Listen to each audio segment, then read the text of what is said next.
Lindung abdi ka Gusti tina pirang-pirang godaan setan nu dilaknat. Halayan nyebat asma-Na Allah nu kagungan sifat murah sifat asih.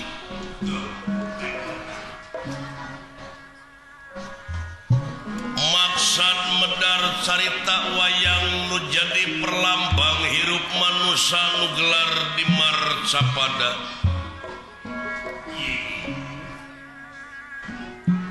Anu dipipindingan ku silip sinir dihalangan ku siloka sasmita kalayan dirimunan ku simul guareun zaman kiwari. Anu aya patula patalina sareng kawajiban manusia wireh manusia diwajibkeun tapakur tadakur sareng tasyakur.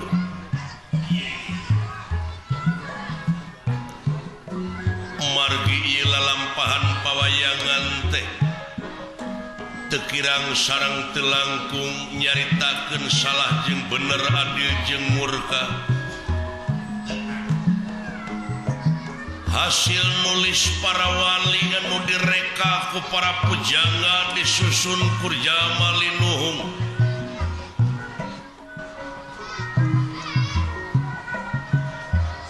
Silip sinir siloka sasmita jeung simul eta anu mininganana dugi ka disebat seni pawayangan adiluhung.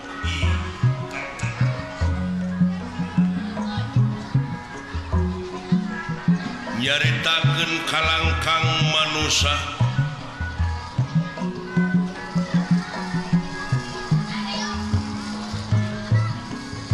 katsarios di negara Amarta di wewengkon Madukara di pakampunganana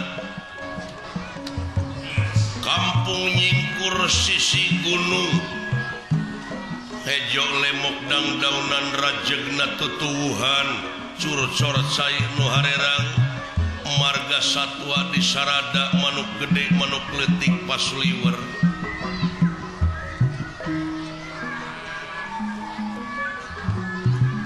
Tawis nagara subur makmur gemah ripah lo jinawi aman santosa kertalaharja.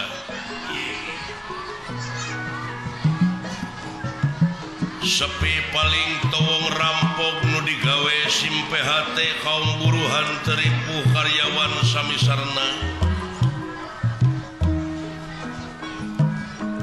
Watak wantos raja negara raja adil Plamarta nyata Prabu Yudhistira. Sekeseler Barata nyata putrana Pandu Dewanata Swargi. Semanurah putra pawana salahku sesepuh ieu pakampungan tumaritis ngahaja ngahaturanan linggih astra jingga landawala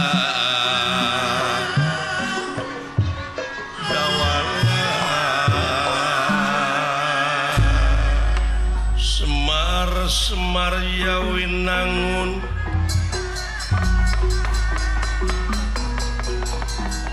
Yawi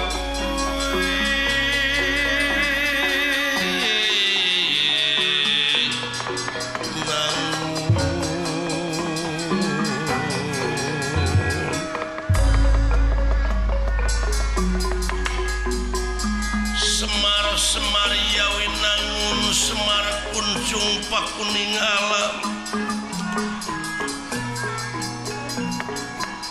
Semar Kuncung Danarwul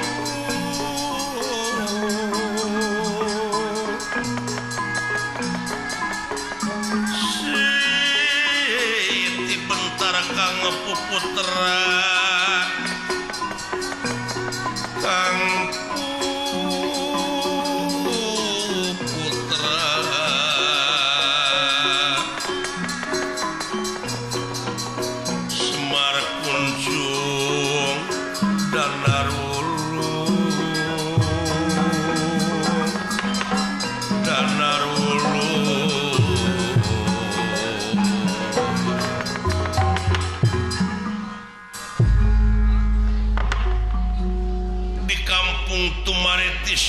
Desa Kenagorowong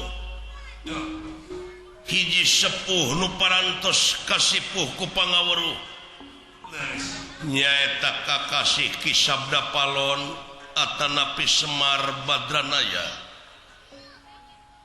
ngahaturanan linggih astra jingga dawala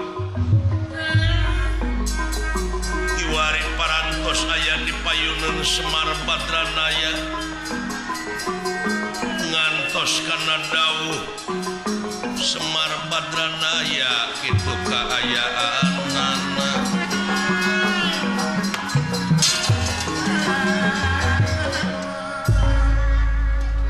punirahangan di kakawadaling lisan mekaten pengandikanipun tageni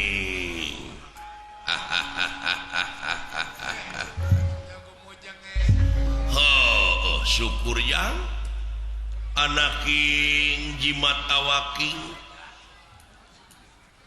astra jingga dawala anu payus dipiagul kalayan dipireus ku dewek yap kaharep yang